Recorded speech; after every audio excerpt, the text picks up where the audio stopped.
জানো, বলো। কাল বাপের বাড়িতে গিয়ে না একটা দারুণ ইংরেজি ছবি দেখলাম। ইংরেজি ছবি? হুম। আর সেটা এ না বি? মানে? মানে বড়দের ছবি না বাচ্চাদের ছবি? ধ্যাৎ, কি সুন্দর একটা সিন ছিল। চারিদিকে সন্ধে নামছে, সবাই চুপচাপ, কি সুন্দর আলো। জানো, স্ট্যাচু অফ লিবার্টির তলায় একটা ছেলে আর একটা মেয়ে চুপ করে বসে আছে। চুপ করে বসে আছে? হুম।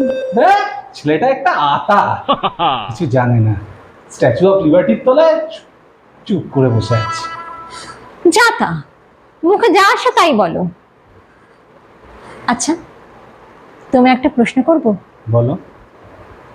বলছি, স্ট্যাচু অফ লিবার্টির আলোটা এত কম কম কেন গো? কারণ স্ট্যাচু অফ লিবার্টির তলায় যদি আলো কম না থাকে, স্ট্যাচু অফ লিবার্টির তলায় যারা বসে আছে তারা লিবার্টিটা পাবে কি করে?